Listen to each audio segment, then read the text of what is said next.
सिर्फ हिंदू त्योहारों पे ज्ञान देते हैं, हमारी संस्कृति के खिलाफ बोल रहा है मोदरी के। कौन से वेद पुराण में लिखा है कि बिना फुलझड़ी अनार जलाए तुम दीपावली नहीं मना सकते हो, बताइयो।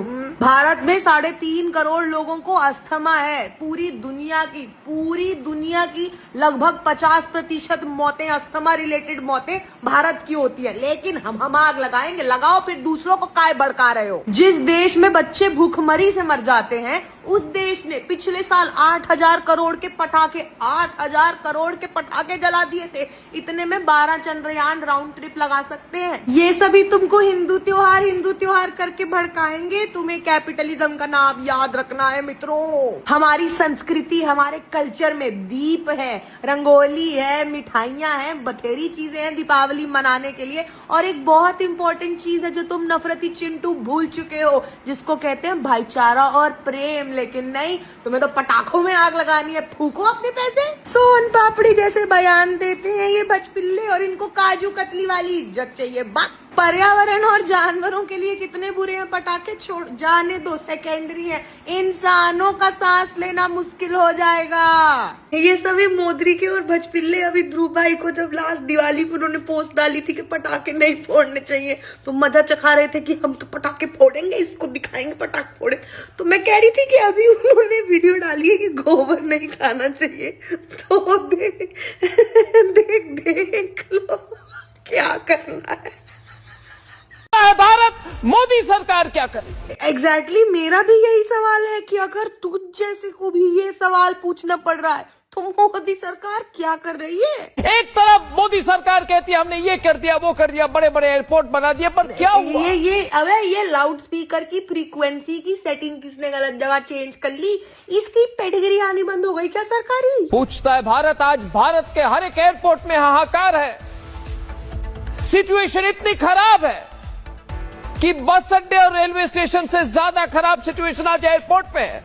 सिचुएशन तो एक्चुअली बहुत खराब सिचुएशन है। अगर अर्नब गोस्वामी वापस पत्रकारिता पे आ रहा है तो काफी गलत सिचुएशन है देश में। इंडिगो ने कह दिया 2 दिन से हम प्लेन नहीं चलाएंगे। सुनियोजित तरीके से उन्होंने ब्लैकमेल की है सरकार की, और सरकार ने दबाव में अग्री कर गए, डेडलाइन बदल दिया गया है। अबे लल्ला, तुम्हारा नंबर और तुम्हारा लोकेशन अभी भी उन लोगों के पास हो सकता है, तुम्हें समझ आ रही है चीज? और भाई साहब, जितना पिछवाड़ा फुला के तुमने ज्ञान पादा है आज, अगर मुझे कल चाटुकारिता करता, चरण वंदना करता, तू दोबारा दिख गया, मैं तेरा और अपना दोनों का नस काट दूंगी। So we've been shadowing you for 3 days and we see how hard you've been working, as hard as our Prime Minister. Do you ever take a break? And are you going to get a break? ये जी जो आपने as hard as our prime minister जो आपने घुसाया, उनका जो आपने 18 घंटे का काम बताओ, बड़ा चाटुकारिता, बड़ा एकदम चुम्मा लेवल, एकदम टॉप नॉच चरण वंदना जो आपने की है। हाँ, ये सब तो ठीक है, लेकिन मुझे आपसे यही सवाल पूछना है जो ये आदमी बहुत अच्छे से पूछ रहा है कि तुम सोचा गोदी मीडिया वाले हो कि शिलाजीत पगलू, ये सभी बुढ़ाऊ से तुमको क्यों जानना है कि तकते क्यों नहीं हो? एंड फन फैक्ट गाइज, ये जो औरत है जिसने ये एकदम ओहो आईफिल टावर लेवल बयान दिया है, सवाल पूछा है, ये औरत इंडिया टुडे ग्रुप की वाइस चेयरपर्सन। मुझे लगा कि अरे ये तो पत्रकार भी नहीं है, ये तो चाटुकार भी नहीं है, तो गोदी मीडिया, ये तो एक न्यूज ग्रुप, न्यूज एजेंसी की वाइस चेयरपर्सन। और मुझे रियलाइज हुआ कि ये ज्यादा प्रॉब्लमैटिक है। मतलब तुम समझ रहे हो इनके चैनल पे प्लानिंग कैसे होती होगी डिबेट की? मैडम, रुपया बहुत तेजी से गिर रहा है, पुतिन से आप थकते क्यों नहीं पूछ लेते हैं? मैडम जी, आए दिन बलात्कार हो रहे हैं, औरतों के खिलाफ जुर्म बढ़ते ही जा रहे हैं, पुतिन से आप रेस्ट लोगे कि नहीं लोगे पूछ लेते हैं। मैडम जी, एग्जामिनेशन हाल बुरे ही है उसके, और रेलवे भी कुछ ज्यादा अच्छा चल नहीं रहा। हाँ, पुतिन से पूछ लो ना कि वो थकते क्यों नहीं, वो रेस्ट लेंगे, क्रिसमस पे रेस्ट लेंगे कि नहीं। अबे साला, रोज ऐसा कुछ देखते हैं कि सोचते हैं कि इससे ज्यादा तो नहीं ही गिर सकते ये लोग, और अगले ही दिन ये लोग उससे ज्यादा नीचे गिर के दिखा देते हैं गाइस। भाई माना ये चैनल इंटरनेशनल ले गया हर चीज को, पुतिन को ले इंटरव्यू करवा ली, लेकिन ये जिल्लत करवानी जरूरी है हर समय हमारे देश की। जय पद्मश्री दोस्तों, ये मेरी आखिरी वीडियो है। If there was just one last video जो आप बना सकते हो, like a 30-second video, what would that be? जय पद्मश्री दोस्तों, ये मेरी आखिरी वीडियो है। तो मैं तो सिर्फ आप लोगों से इतना कहना चाहूंगी कि बोलते रहिए, सवाल करते रहिए, चुप मत होना। और जितने लोगों ने मुझे कभी भी सपोर्ट किया है, कभी भी शेयर किया है, बहुत बहुत धन्यवाद। जय जय पद्मश्री दोस्तों, जय Bharat. If I have a last video I will thank people everybody and second I will tell everybody कि भाई मैं अगर चुप हो भी रही हूँ आज तो तुम लोग शुरू करो रैंट, जो भी तुम लोग कहना चाह रहे हो, तुम्हें नहीं मिल रहा है कोई जगह बताओ, मैं बोलूंगी तुम्हारे बात। तो आई थिंक अगर मेरी एक लास्ट वीडियो होगी तो मैं उसमें भी लोगों को यही कहूंगी कि भाई मैं चुप कर रही हूँ, तुम लोग मत चुप करना, तुम लोग जरूर बोलते रहना। अगर नहीं बोल रहे थे आज से पहले तो आज शुरू कर देना, लेकिन बोलते जरूर रहना। अपनी महिला सशक्तिकरण और बेटी बचाओ की राजनीति की बत्ती बना के अपने पिछवाड़ों में डाल लो। पिछले एक हफ्ते में ये खबरें सामने आई हैं, भारत में आई हैं सामने, ये तो पता नहीं हुआ क्या क्या होगा। एक 3 साल की बच्ची का महाराष्ट्र में बलात्कार कर उसके मुंह पे पत्थर मार के उसकी हत्या कर दी गई। जब लोग उसके लिए प्रदर्शन करने आए तो उनपे लाठीचार्ज हो गया। एक 6 साल की बच्ची का मध्य प्रदेश में बलात्कार हो गया। जब लोग उसके लिए प्रदर्शन करने आए तो उनपे लाठीचार्ज हो गया। मुझे ये बताओ, लाठीचार्ज छोड़ो तुम क्यों कर रहे हो, मुझे ये बताओ कि इन छोटी बच्चियों ने ऐसे कौन से कपड़े पहन रखे थे या ऐसी कौन सी प्रोवोकेशन कर दी कि लोग मजबूर हो गए उनके साथ ये सब करने के लिए। अरे तो फिर पुलिस के पास जाओ ना, ये सब प्रदर्शन काहे कर रहे हो। उत्तर प्रदेश में एक औरत के साथ पहले गैंगरेप हुआ। जब वो पुलिस वालों के पास गई तो उन दोनों पुलिस वालों ने भी उसके साथ रेप किया और उसको बोला कि 50,000 रुपए दे दो तब हम लोग ये अपराधी को पकड़ेंगे। तेरा काम है वो दल्ले, तुझे वो करना है, तुझे बिना पैसे लिए भी वो करना है, हरामखोर आदमी। अच्छा तो फिर स्कूल कॉलेज जाओ ना। ओडिशा में एक लड़की स्कूल कॉलेज जा रही थी तो 5 आदमियों ने उसको किडनैप किया और उसका गैंगरेप कर दिया। तो फिर आप अपने जानकारों के घर जाओ। पंजाब में एक लड़की 13 साल की बच्ची अपने दोस्त के घर जा रही थी, उसके बाप ने उसके साथ बलात्कार किया। जब वो लड़की चिल्लाई दर्द में तो उसका गला घोट के उसकी हत्या कर दी। अब यहाँ पे सरकार किसकी है, कौन सा राज्य है, क्या नहीं है, मुझे नहीं जानना। मुझे सिर्फ ये जानना है कि इन बच्चियों को, इन लड़कियों को, इन औरतों को क्या कभी न्याय मिलेगा या इनकी फैमिलीज हमेशा बस जस्टिस के लिए बोलती रहेंगी, लड़ती रहेंगी और ये लोग 2-3 दिन की खबरें बन के रह जाएंगी। तो उसके बाद लोगों में ऑडेसिटी है कहने की कि भाई देश में फेमिनिज्म की क्या जरूरत है, ये औरतें तो हमारी छाती पे चढ़ के नाचेंगी। थू। कहाँ पे अर्बन, तुमको लंदन से इंडिया लैंड करके ऐसा लगता है कि डेवलपिंग नेशन से डेवलपनेस कहाँ जा रहे हो। सुनो है, डेवलप नेशन आ गए हो। ससुरा कोनो इसकी सरकारी पेडगिरी बंद करवाओ रे। और लल्ला चरण वंदना में इतना दूत हो गए हो कि जो ड्रग्स दो मांग रहे थे, कोनो सस्ते न से दे गया क्या तुमको। मतलब बताओ, ससुरा हीथ्रो से बॉम्बे लैंड होके तुमको डेवलप्ड नेशन छोड़ो, तुमको कुछ भी कैसे दिख रहा है इतने पोल्यूशन के बावजूद। ससुरा तुमको मिलना चाहिए कामरा फ्लाइट में, तुम इसी के लायक हो। ये क्या रुपया गिर रहा है, लगा रखा है। तुम्हारा रुपया गिर गया है तो उठा लो। हम लोग आज से रुपया खो ये जवानी है दीवानी का बनी घोषित करने वाले, क्योंकि रुपया गिरना चाहता है और गिरना चाहता है और ज्यादा गिरना चाहता है, बस उठना नहीं चाहता है। Also I am confident that the rupee will be Atmanirbhar and will stand up on its own after falling so low. Also, you need to understand that rupee is not weakening. The dollar is getting strong. Our rupee is not falling. It is following its natural course. आप देखिए कितना consistently गिर रहा है लेकिन consistently गिर रहा है. सो गुड परफॉर्मेंस गिरने की. ऑल्सो जिस तरीके से रुपया अंतरराष्ट्रीय स्तर पर हमारा और हमारा नॉन बायोलॉजिकल विश्व गुरु का इमेज टार्निश कर रहा है, हम लोग रुपया को एंटी नेशनल और फ्रिंज एलिमेंट घोषित कर रहे हैं.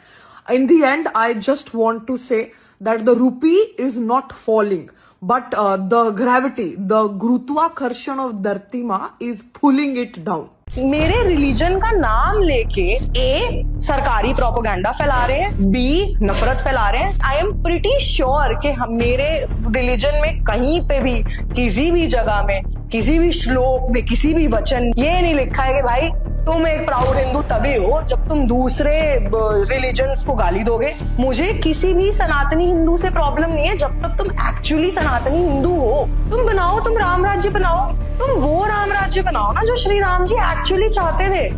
तुम्हारे राम राज्य की डेफिनेशन तुम्हारे हिसाब से थोड़ी होगी, राम राज्य की डेफिनेशन राम जी के हिसाब से होगी ना.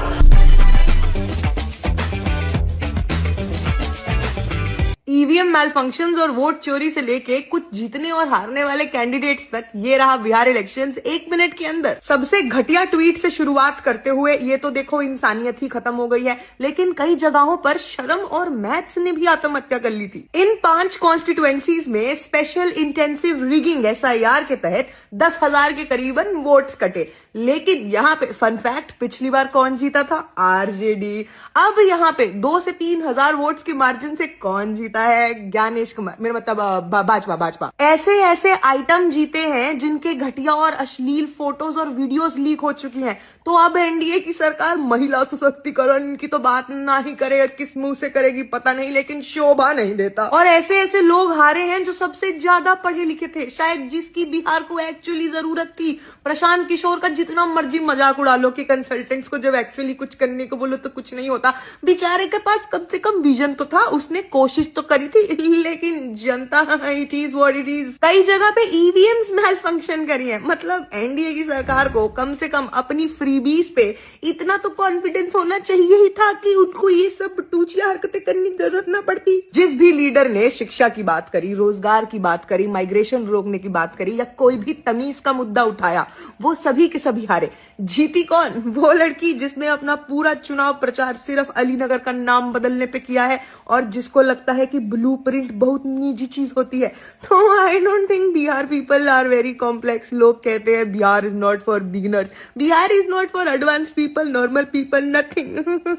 These people deserve it. Rahul Gandhi की H बॉम्ब PC की समरी एक रील में सुनो, क्योंकि ये मजा सारे देश को मिलना चाहिए। ये एक औरत, इसकी एक फोटो और इसके 100 वोट्स हैं। करीबन 1.5 लाख वोटर्स की फेक फोटोज है। इतना कैटफिश तो जेनजी डेटिंग एप्स पे नहीं कर रहा है जितना चुनाव में हो रहा है हमारे देश में। सब छोड़ो, एक ब्राजीलियन मॉडल 22 बार वोट डाल रही है हरियाणा के चुनाव में। मतलब और कितने अच्छे दिन चाहिए मित्रों। एक बीजेपी नेता के घर में 66 वोटर्स, होडल के एक घर में 501 वोटर्स का शगुन हुआ है दोस्तों, और राय में एक घर में 108 वोटर्स। तो इनको घर काहे कह रहे हो? इनको जिला काहे नहीं घोषित कर देते? लोगों ने लोकसभा चुनाव में वोट डाला लेकिन विधानसभा में उनका वोट कट गया। इतना तुम्हारे एक्स ने तुम्हारा नहीं काटा होगा जितना हरियाणा के चुनाव में वोटर्स कटे हैं। हजारों लोग 2-3 जगह से वोट डाल रहे हैं, कोई यूपी हरियाणा से वोट डाल रहा है, कोई कहीं से वोट डाल रहा है, और ये तब है जब ECI के पास सॉफ्टवेयर है डुप्लीकेट डिटेक्ट करने का।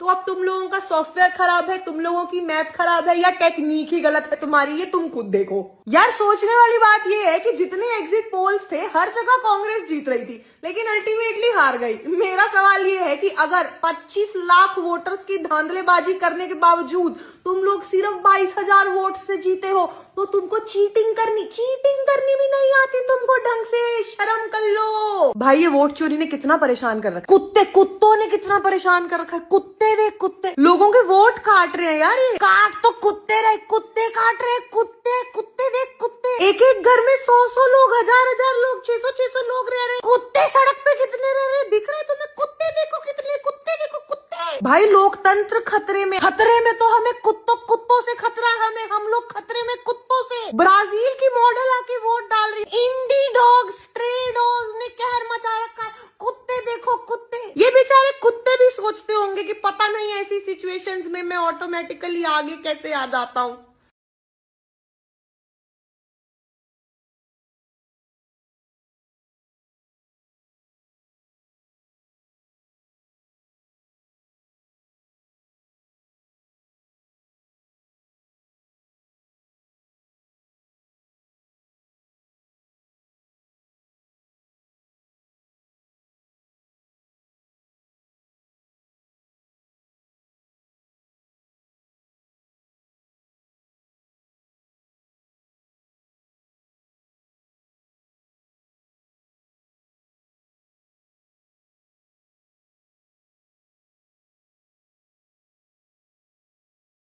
गाइज वो गाना है ना, गोभी है तो पंपकिन है, उस गाने पे ना 1.5 लाख के आसपास डिसलाइक्स हो गए हैं। तो अब समस्त भजपिल्ला समाज और मोदी का खानदान पूछ रहे हैं कि ये क्या हो गया, ये कैसे हो गया, ये पॉपो का पिया डिजास्टर फेल कैसे हो गया। तो उन सभी के लिए मेरे पास एक ही जवाब है कि ये इसलिए हुआ क्योंकि मोदी है तो मुमकिन है। ये जो भारत की मिट्टी पे तालिबान वाले लोग आके औरत जर्नलिस्ट को मना कर गए, भारत सरकार ने कॉम्प्लाई भी कर दिया उस पे एकदम। हाँ जी बिल्कुल बिल्कुल। इस पे मेरा एक स्टेटमेंट है और एक सवाल है। मेरा स्टेटमेंट ये है कि आरएसएस और तालिबान दोनों लोगों का औरतों को लेके सेम ही माइंडसेट है। और मेरा एक ही सवाल है कि जयशंकर जी ने अपना लेजर आई क्यों नहीं दिखाया।